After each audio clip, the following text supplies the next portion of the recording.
오늘 우리에게 주시는 하나님의 말씀은 구약에 있는 열왕기하 4장 38절에서 44절까지입니다. 제가 봉독하겠습니다. 엘리사가 다시 길갈에 이르니 그 땅에 흉년이 들었는데 선지자의 제자들이 엘리사의 앞에 앉은지라.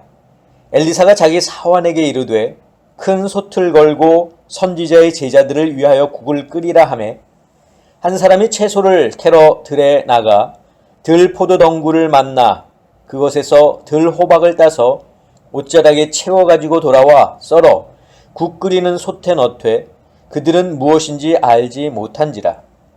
이에 퍼다가 무리에게 주어 먹게 하였더니 무리가 국을 먹다가 그들이 외쳐 이르되 하나님의 사람이여 솥에 죽음의 독이 있나이다 하고 능히 먹지 못하는지라. 엘리사가 이르되 그러면 가루를 가져오라 하여 솥에 던지고 이르되 퍼다가 무리에게 주어 먹게 하라 하매 이에 솥 가운데 독이 없어지니라. 한 사람이 바알 살리사에서부터 와서 처음 만든 떡 곧 보리떡 20개와 또 자루에 담은 채소를 하나님의 사람에게 드린지라. 그가 이르되 무리에게 주어 먹게 하라. 그 사환이 이르되 내가 어찌 이것을 100명에게 주겠나이까 하나 엘리사는 또 이르되 무리에게 주어 먹게 하라. 여호와의 말씀이 그들이 먹고 남으리라 하셨느니라. 그가 그들 앞에 주었더니 여호와께서 말씀하신 대로 먹고 남았더라. 아멘. 기도하겠습니다. 사랑의 아버지 하나님 감사합니다. 오늘도 저희들을 부르시고 또 이렇게 시작하는 대림절기 이 기간 동안 저희들이 말씀을 통해서 다시 오실 그 주님을 기다리며 또 이 땅에 오신 예수 그리스도의 탄생을 축하하는 마음으로 보내는 이 대림절 절기가 되게 하여 주시고 또 이 시간 주시는 말씀을 통해서 저희들이 함께 은혜 받고 말씀 가운데 거하는 저희들이 될 수 있도록 주님 인도하여 주시옵소서. 예수 그리스도의 이름으로 기도하옵나이다. 아멘. 사랑하는 성도 여러분, 지난 한 주간 잘 보내셨습니까? 보내시면서 항상 주님의 말씀을 기억하시고 또 묵상하셨습니까? 우리가 매일매일 살아갈 때에 말씀이 나를 떠나지 않도록 꽉 붙드시고 또 그 말씀에 순종하고 말씀 가운데 거하는 저와 여러분들이 되시기를 부탁을 드립니다. 자, 지난주 본문의 내용은 이 선지자의 제자인 남편을 잃고 아들을 키우던 과부가 빚으로 두 아들을 빼앗기게 될 상황에서 엘리사의 도움으로 기름을 내다 팔아 두 아들도 지키고 또 생활고에서 벗어난 이야기를 우리가 함께 들었습니다. 또 스라에 아들이 없이 살고 있던 한 부부가 자기 집의 한 공간을 엘리사를 위해서 내어주므로 결국 엘리사로부터 아들을 또 얻고 그 아들이 자라면서 죽음을 경험했지만 엘리사의 도움으로 다시 살아난 이야기, 두 가지 이야기에 대해서 저희가 들었습니다. 자, 오늘도 엘리사의 기적 이야기는 계속됩니다. 오늘 본문을 보면 두 가지의 기적 이야기가 소개가 되고 있는데 첫 번째 이야기는 엘리사가 길갈에 머무르는 동안 일어났습니다. 자, 그 땅에 흉년이 들었는데 엘리사는 자기 사환에게 이 제자들이 먹을 국을 준비하라고 말합니다. 사환을 통해 엘리사의 이야기를 들은 한 사람이 들에 나가서 들 포도 덩굴을 발견하고 그 덩굴을 뜯어 가지고 와서 국 속에 넣고 끓였습니다. 자, 그 사람은 그 덩굴이 먹을 수 없는 덩굴인 줄 모르고 솥에 넣고 그것을 끓인 겁니다. 자, 식사 때가 되어서 선지자의 제자들에게 국을 떠 주었는데 국을 마시던 사람들이 갑자기 엘리사를 부르면서 솥 안에 독이 있다 하면서 먹기를 그쳤습니다. 자, 그러자 엘리사는 가루를 가져오라 했고 그것을 솥에 뿌린 후 무리에게 주어 먹게 하였습니다. 그랬더니 정말 솥 안에는 독이 하나도 없었습니다. 자, 두 번째 이야기입니다. 하루는 바알살리사라고 하는 곳에 사는 어떤 사람이 선지자 학교를 찾아왔습니다. 그는 처음 만든 떡, 곧 보리떡 20개와 자루에 담은 채소를 하나님의 사람에게 드리기 위해 온 것입니다. 자, 엘리사는 사원에게 또 말했습니다. 이 떡과 채소를 제자들에게 나누어 주어 먹게 하라는 것입니다. 자, 그러나 사환이 어떻게 이렇게 적은 것으로 100명이나 되는 사람을 먹일 수 있겠냐고 묻자 엘리사는 다시 말하기를 무리에게 주어 먹게 하라 라고 똑같이 말했습니다. 그러면서 이런 말을 덧붙였는데 오늘 본문 43절 우리 같이 보겠습니다. 그 사환이 이르되 내가 어찌 이것을 100명에게 주겠나이까 하나 엘리사는 또 이르되 무리에게 주어 먹게 하라. 여호와의 말씀이 그들이 먹고 남으리라 하셨느니라. 자, 사환은 엘리사의 말에 그대로 순종해서 그 말대로 행했더니 어떻게 됐습니까? 여호와께서 말씀하신 대로 그 제자들이 다 먹고도 남았습니다. 자, 이제 오늘 여기까지가 이제 오늘 본문의 내용인데, 여러분 오늘부터 대림절기가 시작됩니다. 이 대림절은 4주 동안 계속되고 이 대림절이 끝나면서 예수님이 이 땅에 오신 그 성탄절을 우리가 이제 맞이하게 되는데, 대림절은 우리가 이미 아는 것처럼 이 땅에 오신 예수님의 탄생을 축하하고 또 심판주로 다시 오실 예수님의 재림을 기다리는 절기입니다. 그렇기 때문에 이 대림절은 성도에게 있어서는 기쁜 날이고 또 축제의 날이기도 합니다. 자, 그러나 예수님은 초림과 재림 사이에 십자가의 죽음이라고 하는 그런 쓴 잔을 마셨고 십자가 위에서 자기의 생명을 내어줌으로 스스로 희생 제물이 되셨습니다. 그리고 또 우리의 죄를 짊어지고 죽으심으로 우리는 죄 사함을 받았습니다. 자, 하나님께서 말씀으로 세상을 창조하시고 또 말씀으로 사람을 창조하셨지만 죄로 말미암아 이 인간이 하나님과 멀어져서 영원한 죽음에 놓이게 됩니다.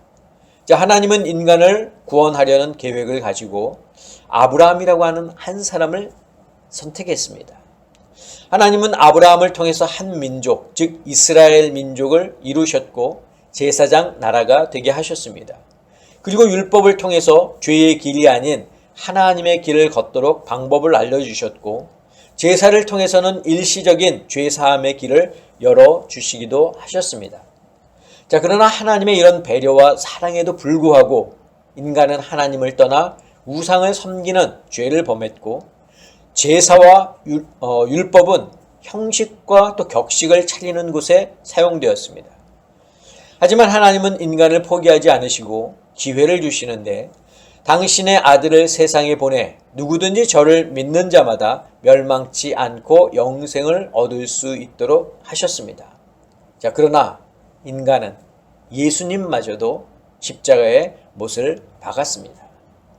예수님의 죽음은 하나님과 인간의 완전한 단절처럼 보였습니다. 이제는 인간이 하나님께로 나아갈 수 있는 방법이 전혀 없는 것처럼 보였습니다. 사탄의 완전한 승리로 끝난 것처럼 보였다는 거죠. 자, 그러나 어느 누구도 상상하지 못했던 정말 드라마틱한 하나님의 놀라운 계획, 이 부활이 있었습니다. 예수님이 죽음을 이기시고 부활하신 것입니다. 저는 오늘 본문을 읽으면서 이 엘리사의 두 가지 기적과 또 대림절과의 관계성을 찾아보았습니다. 처음에는 아무런 관계가 없는 것처럼 보였지만 하나씩 성령님께서 깨닫게 해주시는 것을 느낄 수 있었습니다. 자, 오늘 본문을 보면 선지자의 제자들이 먹을 그 국에 독이 있었습니다.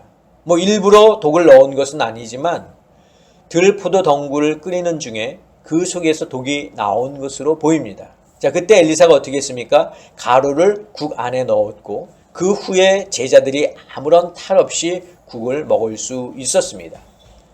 자, 열왕기하 2장에서는 엘리사가 여리고 성읍에서 나쁜 물을 좋은 물로 만든 적이 있습니다. 그때는 물에 소금을 넣었습니다.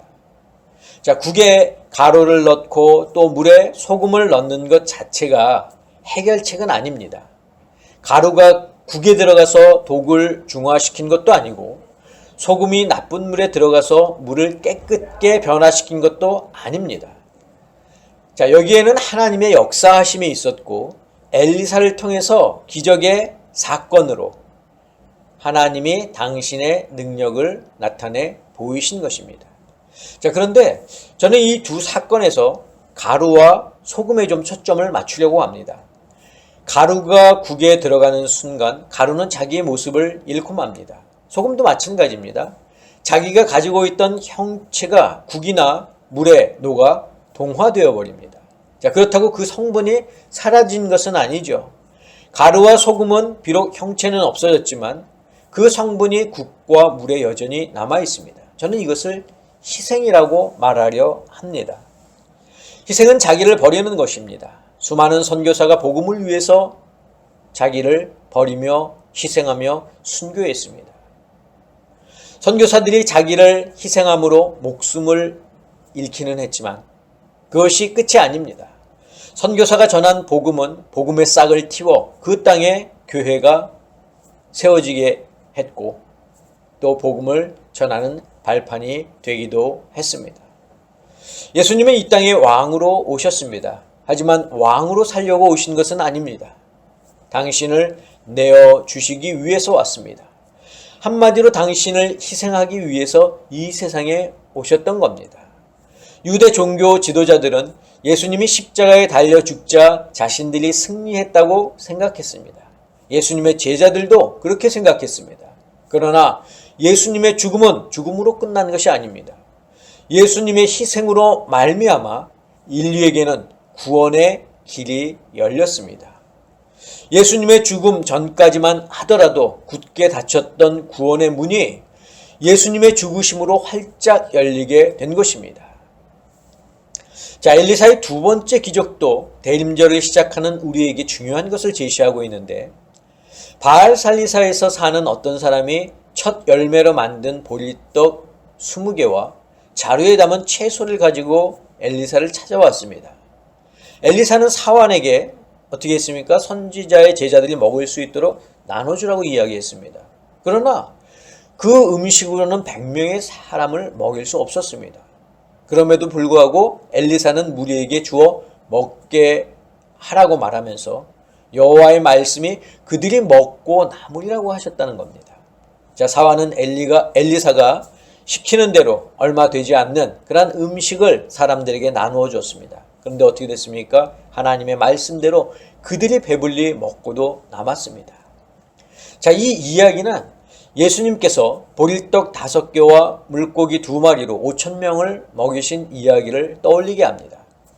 뿐만 아니라 엘리사는 이전에 남편을 잃고 또 2 아들까지 남의 종으로 빼앗기게 될 그 상황에 있는 과부에게 빈 그릇을 모으라고 해서 과부가 가지고 있는 그 소량의 기름으로 이웃으로부터 빌려온 그런 모든 빈 그릇을 채우는 그런 기적을 베풀기도 했는데 여러분, 이 세 이야기의 공통점이 무엇입니까? 적은 것으로 모든 것을 채우고 먹이고도 남았다는 겁니다.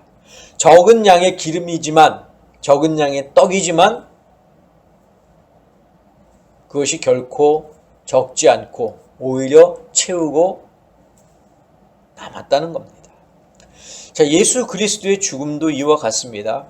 예수님이 세상에 오시기 전에는 제사를 통해서 죄사함을 받았습니다. 그러나 제사의 죄사함은 죄를 지을 때마다 매번 드려야 했습니다. 그러나 예수님은 한 번의 죽으심으로 모든 인류의 죄를 사하셨습니다.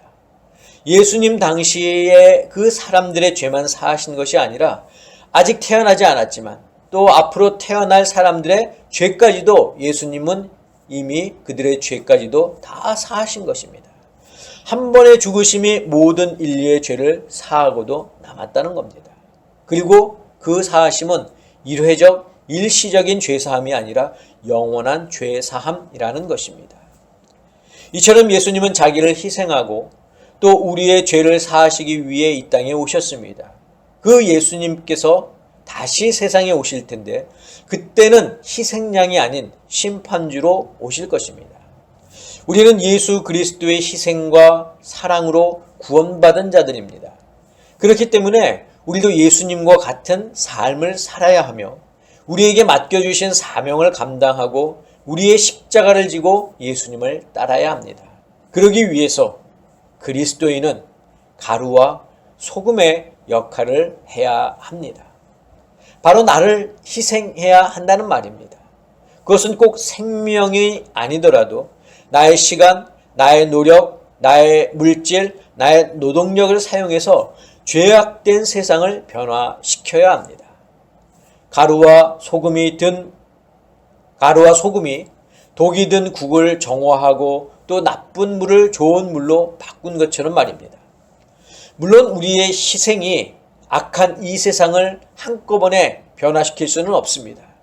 물속에 녹아드는 소금처럼 티가 안 날 수도 있습니다. 그러나 세상을 변화시키는 것은 우리가 아닙니다. 바로 우리의 순종이 하나님의 능력으로 나타나는 것입니다. 엘리사가 능력이 있어서 국과 물을 깨끗한 것이 아니라 하나님의 말씀에 순종함으로 능력이 엘리사를 통해서 나타났다고 하는 사실을 우리는 기억해야 할 것입니다. 이제 우리가 해야 할 일은 남편을 잃은 과부가 이웃집에서 빌릴 수 있는 최대한의 빈 그릇을 모았던 것처럼 하나님을 알지 못하고 또 하나님을 믿지 않는 우리 이웃에게 내가 전할 수 있는 최대한의 복음을 전하는 것입니다. 빈 그릇은 빈 그릇으로 왔지만 기름으로 가득 채워지는 복을 받았습니다. 우리가 전하는 복음을 받게 될 사람들도 마찬가지입니다. 믿음이 없이 빈 마음으로 왔지만 그 속에 믿음으로 가득 차는 역사가 나타날 것입니다. 그것은 우리가 하는 것이 아니라 하나님께서 하실 것입니다. 우리는 그저 천국 잔치 자리에 사람들을 불러 모으기만 하면 됩니다. 사랑하는 성도 여러분, 대림절이 시작되었습니다. 매번 맞이하는 대림절이지만 그 절기는 매번 새로워야 합니다. 저는 우리 아름다운 교회 성도 여러분들이 다시 한번 오늘의 말씀과 대림절의 의미를 되뇌며 재림 주님이 다시 오실 때까지 내게 주신 사명을 잘 감당하는 하나님의 귀한 성도들이 되시기를 주님의 이름으로 간절히 축원합니다. 기도하겠습니다. 사랑의 아버지 하나님 감사합니다. 오늘도 말씀을 통해서 저희에게 귀한 것을 전해주시니 감사합니다. 이 대림절을 저희들이 생각하며 또 기다리는 동안 저희에게 주신 사명 잘 감당해 나갈 수 있는 저희들 모두가 되게 하여 주시옵소서. 이제는 우리 주 예수 그리스도의 은혜와 하나님의 그 크신 사랑하심과 성령님의 역사하심이 오늘 말씀을 듣고 이 대림절의 의미를 다시 한번 되뇌며 하나님께서 저희에게 주신 그 사명을 감당하기로 다짐하는 사랑하는 당신의 성도들 머리 위에, 저희들의 가정 위에, 건강 위에, 자녀들 위에, 직장과 사업과 일터 위에 지금부터 영원까지 함께하옵시기를 간절히 축원하옵나이다. 아멘.